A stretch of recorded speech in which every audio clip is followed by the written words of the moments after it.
ফেসবুকের আত্মীয়-স্বজন, ভাই-বন্ধু, দাদা-বৌদি, বেয়াই-বেন সবাই কেমন আছেন? আমি আইছি এক জায়গায় বিয়ের ভিডিও করতে, সেই জায়গায় স্নান করতে যাইতেছি।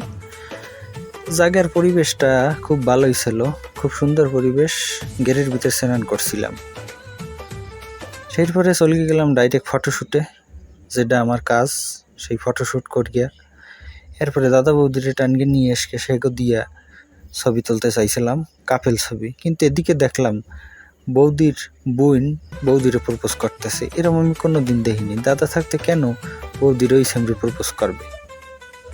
এরপর আমি একটু মডেলিং করে দেখাই দিতেছিলাম যে কিভাবে ঘুরগে আপনি ফটো তুলবেন। এইরকম ঘুরে ফটো তুললে কিন্তু ফটো আসলেই ভালো হয়। আর এদিকে হইছে বৌদির বোন, সে নিচকেই পড়তেছে যখনই ক্যামেরা ধরতেছে, আর আমি এদিক ছবি তুলতেছি। আমি কিন্তু কাজের সময় কাজই করি। এদিকে আবার দেখলাম দুইজনের দিক খুব খেয়াল রাখতেছে, আর আমরা ফুল টিম মিল গিয়া ছবি এবং ভিডিও শ্যুট করতেছি। আমি মন দিয়া ফটোশ্যুট করতেছি, আমার পাশে দাঁড়াইয়া একটা মাইয়া নিচ খাইতেছে, খালি শুনতে পাইতেছি কিন্তু মেজাজও খারাপ হইতেছে, কিছু কইতে পারতেছি না। এরপরে চলে গেলাম একটা নিরিবিলি জায়গায়, কিন্তু আমরা সবাই মিলকে যাইতেছি, পাশে আবার বড় বাঁশবাগান, একদম নিরিবিলি জায়গা। তাই সবাই মিলকে যেখানে নিরিবিলি ফটো তোলা যায়, আমরা সেই জায়গার উদ্দেশ্যে রওনা দিলাম। অবশ্যই সেটা জায়গা পাইলামও, এখন ওই নাই মামা সেই কানা মামা ভালো, সেই জন্য এই জায়গায় আইসি। চারিদিক কলা গাছের ভিতর কি আর সেরকম ফটোশ্যুট হয় কয়েন আপনারা? এই যে আমার দিক খালি ক্যামেরা ধরার আমি টাটা দিয়ে কই যে হায় গাইজ, আমরা কিন্তু আসি, আর মাঝে মাঝে আমিও টাসকে পড়ি। এরপর রাজু যাইয়া দাদা বৌদির একটু ঠিক করে বসাই দিল। দাদা খুব রোমান্টিক ছিল, দেখলাম মাঝে মাঝে বৌদির কোলে শুয়ে পড়তেছিল। আমিও কিন্তু ভালো ফটোশ্যুট করলাম, কারণ আবহাওয়াটা খুব ভালো ছিল।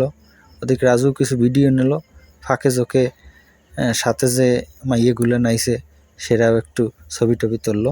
এদিকে দাদা মোটে লাভ করতে পারতেছিল না, সেই জন্য একজন আজকে দেখাই দিল যে কীভাবে লাভ হাতে আঁকতে হয়। এরপরে দাদা দললো আর বৌদি একটা গুলি দিল, কিন্তু বৌদি আবার গুড়কে পড়িয়ে দিতেছিল, দাদা খপ করে ধরিয়ে ফেলাইছে। এদিকে আমি একটু ছবি তুলতেছি, আর ওই মাইটা আমার ক্যামেরার দিক চায়, আমার পাশে আজকে দাঁড়ায়, কেমনটা ঠেয় কয়েন দিই। এদিকে আবার সবাই মিল গিয়া আলাপ আলোচনা করতেছে। রাজু আর আমি নিশ্চুপ হইয়ে দাঁড়াইয়াছি, কোন সময় তারা ফটোশ্যুটের জন্য দাঁড়ায়। মোটামুটি আমরা আমাকে ফটোশ্যুট চালাই যাইতেছি, রাজু ভিডিও শ্যুট চালাই যেতেছে। এদিক দাদা এরে টানে ওরে টানে যে আইসো সবাই মিল গিয়ে একসাথে ছবি তুলি। ছবি টবি তোলার পর আমরা চলে গেলাম আমাগো স্থানে, অর্থাৎ দাদাগো বাড়ি। আমি আর রাজু আটতেছি, পথ আর শেষ হয় না। ওদিকে কিন্তু জম্বের খিদে লাগছে, আবার এদিকে অভিজিৎ নিজের ফেসটাও একটু দেখাই দিল। আমারে আবার ফটোশ্যুট করার জন্য ডাকছে, প্যাডের তো সুসা ডন মারতেছে, এদিকে আবার ফটো তোলার জন্য ডাকতেছে। কিছু করার নাই, পরের কাজে গেছি, টাকা দেবে, তাই ছবি তো সেগো তুলতেই হবে। যাই হোক, সবাইকে নিয়ে চলে গেলাম সেই প্রথম যে তালগাছতলায় গেছিলাম, সেই তালগাছতলায়।